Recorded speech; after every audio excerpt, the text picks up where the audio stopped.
今天给大家讲一部由同名小说改编的犯罪悬疑片，它由家喻户晓的摩根·弗里曼领衔主演。虽然本片的剧情走向非常丝滑，但你绝对猜不出最终的凶手究竟是谁。故事开始，男主老黑是一名心理咨询专家，同时也是一名华盛顿的资深探员。他经常出现在各种类型的犯罪现场，并运用专业知识来研究罪犯的心理。这天，老黑接到了一个紧急电话，说是他19岁的外甥女奥米失踪了。听闻消息的老黑慌忙赶到姐姐家里，连忙询问到底发生了什么事。姐姐说，在达拉姆市上学的女儿突然失踪，尽管学校已经报警展开了调查，但已经过了3天还是没有找到。明白怎么回事的老黑先是安抚姐姐，然后向大家保证一定会找到外甥女。因为黑人在达拉姆市根本不受重视，于是老黑决定亲自去督办失踪案。次日清晨，老黑开始驾车前往达拉姆市的警局，他想找当地的局长了解一下案宗情况，以便能在其中查出一些蛛丝马迹。前台告诉他，现在的局长正在开会，所以只能在外面等候通知。心急的老黑只好闲逛起来，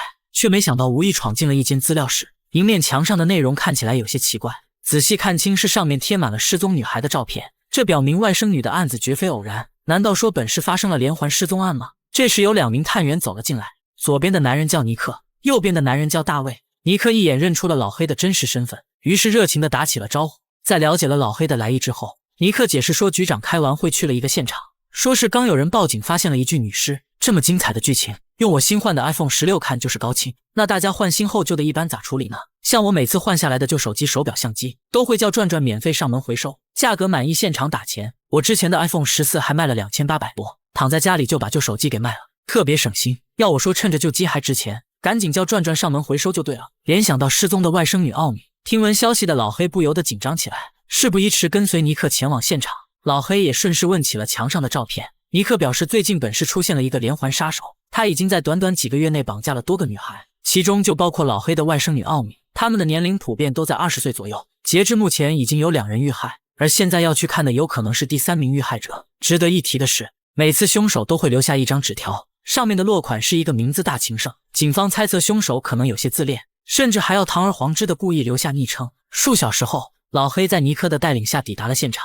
经过初步检查，死者的死法跟前2名一样，他们都是双手被人捆绑，且生前都有被侵犯的痕迹。所幸死者并不是外甥女奥米，而这也让老黑的心情稍微缓了一下。从办案警员的口中得知，凶手是一个极其谨慎的人。首先，失踪的女孩之间不存在关联，其次，每个现场都查不出任何指纹。回到警局，老黑依据现有资料表达了自己的观点。这些失踪女孩在人群中都是佼佼者，她们无一例外都是大家眼中的优秀人物。如此来看，凶手喜欢挑选年轻漂亮的聪明女孩，因此他的目的可能不是为了杀人，而是有一种收集女孩的变态癖好。虽然警方已经发现了3具尸体，但这3名死者并没有按照失踪顺序遇害。综上所述，老黑认为其他女孩有可能还活着，至于为什么要杀掉3个，大概率是他们违反了凶手定下的某些规则。这番分析让众人豁然开朗，而事实上也非常接近真相。与此同时，有一个神秘人正躲在黑暗中，他静静地偷窥着一个女孩的饮食起居。女孩名叫凯蒂，她是达拉姆市一家有名的外科医生。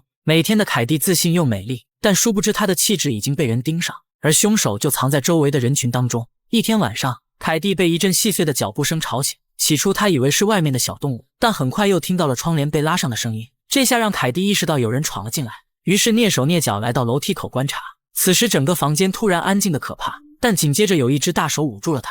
好在凯蒂平时练习过拳击，她3、2下便挣脱了束缚，然后朝着楼下狂奔。可惜由于紧张，脚下打滑，俯冲下来的凯蒂竟然撞到了浴缸，而这也让她瞬间失去了反抗。来人见状不慌不忙地走下楼梯，下一秒直接电晕了眼前的女孩。也不知道过了多久，凯蒂从昏迷中缓缓醒来，她感觉自己好像被人下毒，虽然脑子里无比清醒，但四肢却没了任何力气。这时有一个戴着面具的男人出现，而他就是警察们要找的连环杀手。正如老黑猜测的一样，这个男人是一个很有原则的变态。经过整整3个月的观察，凯蒂符合他对绑架女孩的所有要求。男人告诉凯蒂，想要活命就必须老实听话。说完又给他注射了一针药物。第2天，凯蒂再次从昏迷中醒来，他发现四肢已经恢复了行动力，但身体仍有一些迟钝，单看双手还在止不住的颤抖。下意识的来到门前，凯蒂朝着外面大声的呼喊起来，可刚喊几声就有人制止，说是面具男会杀了想要求救的人。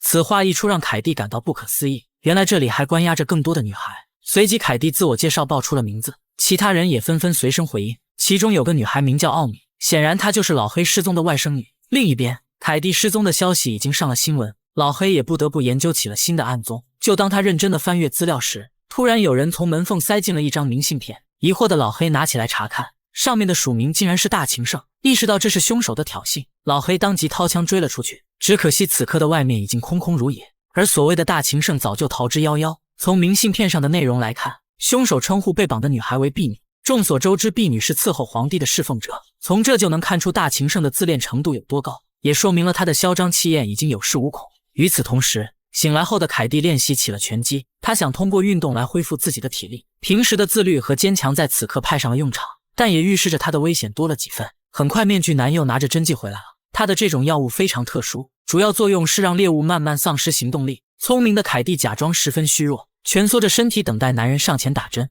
而就当对方抬手的瞬间，凯蒂一脚将其踹翻在地，然后头也不回地跑出了门外。这里的构造像极了一个山洞，他没跑几步便看到了光亮，紧接着一道耀眼的白光呈现。凯蒂真的逃出了可怕的囚笼，也看清了自己身处的位置。周围的环境显然是一片丛林，只要直线奔跑必然能逃到公路上。或许是身体里还残留着药物，没多久的凯蒂感到了体力不支。更倒霉的是还遇到了一处断崖，断崖下方是深不见底的水潭，只要跳下去必然会凶多吉少。看着前方步步逼近的变态，凯蒂最终选择了跳崖逃生。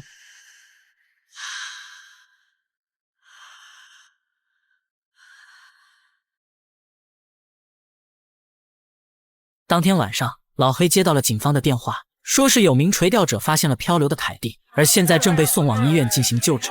匆忙赶到所在的病房看望，经过抢救的凯蒂暂时脱离了危险，不过他的各个器官却出现了衰竭。医生说目前无法查出凯蒂为何会这样，唯一的解释是他可能中毒了。听到这里的老黑随即想到了什么，他来到前台借了一本医药文献，经过仔细翻阅，果真发现了一种名为西斯妥的镇定药物。这种东西在短期内无法被检测，且它还会让人丧失部分记忆。医生觉得老黑找到了关键，随即尝试给凯蒂注射了西斯妥的解药。次日，凯蒂终于醒了过来，很显然昨天的用药是对的。老黑见状急忙上前安抚，并询问他是否见过自己的外甥女。凯蒂回答说那个地方被关了很多女孩，其中好像有一个叫奥米的。老黑听后长舒了一口气，至少现阶段寻找外甥女还有希望。当天下午，警方召开了一个新闻发布会，最后还让凯蒂上去演讲了一段话。他表示自己不会屈服于任何威胁，且一定会配合警方抓到变态的罪犯。紧接着，老黑对凯蒂进行了简单问话，他想知道关于这次绑架的更多信息。凯蒂回忆说他无法看清对方的脸，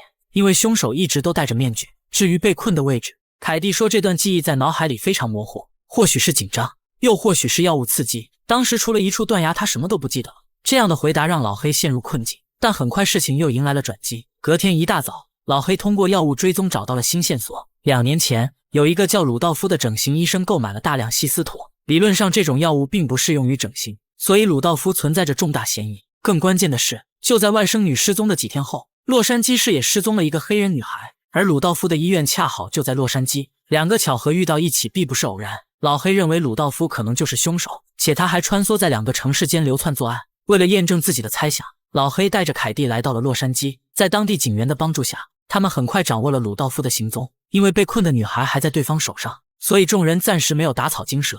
紧接着，大家跟踪鲁道来到了一间小屋，不久后却传出了女人的阵阵尖叫。身为警察的几人没有办法，只好提前冲进去展开了抓捕。然而屋里的女人并没有大碍，但鲁道夫已经从后门溜走了。很显然，这个家伙的防范意识很强，说不定他早就发现了被人跟踪。当天稍晚时分，警方迅速彻查了鲁道夫的整形医院，并意外找到了一间诡异的冷藏室，里面有15双女人的断手和断脚，墙壁上还贴满了最近失踪女孩的照片。单看数量，让老黑不禁有了新的判断，有可能鲁道夫并不是一人作案，他不可能在短时间内绑架这么多人。虽然警方确定了真凶是谁，但现在鲁道夫却无声无息地消失了。而就在警方一筹莫展之际，凯蒂忽然想起了一个重要线索，当时关押自己的地方能听到流水声，结合逃跑时遇到的是一处断崖，凯蒂认为那个地方有可能是一间密室，说不定他就建在临近有瀑布的山崖附近。依据这个推断，回到拉达姆的老黑重新查看地图，发现符合条件的只有一个废弃村庄，想到那里必然临近公路，那么就说明具备了建造密室的条件。一念及此，立即行动。老黑只带了2个人便开始了搜捕。与此同时，侥幸逃脱的鲁道夫来到了一处地下囚牢，而这里果真关押着所有失踪女孩。看到这里不禁让人疑惑，难道鲁道夫就是所谓的大情圣吗？其实真相在此刻已经揭开，拉达姆的连环杀手总共有2个人，一个是住在洛杉矶的鲁道夫，一个是住在拉达姆市的神秘人。2个人对外宣传都是大情圣，然后通过竞赛的方式不断绑架年轻女孩。不得不说，他们的变态指数很高，而且是嚣张到了极点。这时黑暗中传来了一道声音，他怒斥鲁道夫的医院已经被人查封，怎么能在这个时候来这里呢？同伴的话让鲁道夫有些恼火，因为大部分女孩都是他绑来的，所以他认为自己才有话语权。眼见鲁道夫的态度傲慢又霸道，黑暗中的神秘人直接朝他开了一枪。这一枪并不是要真的杀死鲁道夫，显然是两人狗咬狗开始了虚荣较量。同一时刻，枪声引起了老黑的注意，他连忙朝着声源的方向展开了搜索。只是片刻的功夫，老黑发现了一道上锁的小门，不用说，这里必然就是巢穴。老黑没有多想，便只身闯了进去。巨大的动静让鲁道夫和同伴顿感不妙，他们不顾女孩们，直接选择了跑路。当老黑赶到的时候，两个变态已经逃离了这里。下方的外甥女看到了亲人，这下所有人都有希望了。老黑没有第一时间营救人质，他现在的首要任务是将罪犯绳之以法。也不知道过了多久，老黑终于看到有个身影从前方跑过，但他开枪也只是打中一个。被伏法的人是鲁道夫，可另一个神秘人却逃脱了。这次的行动令人振奋不已，警方不仅救出了所有被绑架的女孩，且还在这里找到了凶手留下的指纹。接下来只要等待检测结果，很快就能知道逃走的罪犯究竟是谁。案情到这里基本上告一段落，于是老黑打算离开，回到华盛顿。临走时，他给凯蒂打了一通电话，表示让他最近多加小心，毕竟最后的凶手还没抓到。凯蒂说不必太过担心，因为这几天的警察一直都守在外面。听到这里的老黑放心了，可他刚刚挂掉电话，却无意看到了一份回执文件，上面结尾处有警员尼克签署的名字，但这个签名怎么看都像在哪里见过。摘下一张旁边大情圣的明信片，经过对比，字迹竟然一模一样。很显然，最后一个罪犯就是尼克。原来他一直都藏在拉达姆最大的警局。事不宜迟，赶紧给凯蒂打去电话，但电话的另一头根本无法接通。意识到对方可能有危险，老黑只好驾车朝着凯蒂的家奔去。与此同时，尼克已经提前来到了凯蒂家里，他假装换岗，开始切入话题，试图想通过拉家常来放松对方的警惕。毫无防备的凯蒂很单纯，还热情地邀请尼克进到房间说话。然而他们聊着聊着却变得不对劲，不知不觉中尼克讲起了凯蒂的生活，包括一些极其隐秘的个人隐私。这下让凯蒂瞬间明白，眼前的尼克就是最后一个凶手。既然自己的身份已经暴露，尼克索性不再隐瞒，他坦言自己是一个征服欲极强的男人，毕生的追求就是让所有优秀女人爱上自己。然而可恶的凯蒂让他十分失望，他不能忍受猎物凌驾于自己之上，所以今天的凯蒂必须付出血的代价。凯蒂和尼克的体格悬殊太大，没几下便彻底丧失了反抗之力，所幸手臂无意抓到了一盏吊灯，而吊灯则重重地砸在了尼克身上。趁着对方吃痛愣神的功夫，凯蒂抢过手铐，将其挂在了燃气管道上。此时的尼克气急败坏，凯蒂的反抗对他就是一种侮辱，因此更加催化了他心中的怒火，不顾生死扯断管子。屋内顷刻间充满了瓦斯的味道，紧接着尼克掏出身上的打火机，扬言要与凯蒂同归于尽。Don't do it, Nick. 面对老黑的威胁，对生死看淡的尼克丝毫不惧，他笃定老黑一定不会扣动扳机，因为开枪的火花也能激起瓦斯的爆炸。为了保证所有人的安全，老黑只好乖乖将枪放到一边，然后对尼克开始了心理劝导。这套东西对普通罪犯可能有用，但见怪不怪的尼克早就免疫了一切，他还是决定和自己心爱的凯蒂同归于尽。说着就要拨动手中的打火机，眼疾手快的老黑不敢迟疑，急忙抄起手枪扣动了扳机。顷刻间的冲击并没有引起瓦斯爆炸，还精准地将尼克送去见了上帝。至此，最后一名变态凶手彻底伏法，尼克死了。本片到这里也宣告了结束。该片是1999年上映的小众悬疑电影《惊纯洁》，虽然它在悬疑界的知名度并不高，但作为同名小说的改编也算是精品了。有兴趣的朋友可以参看原片，推荐指数7颗星。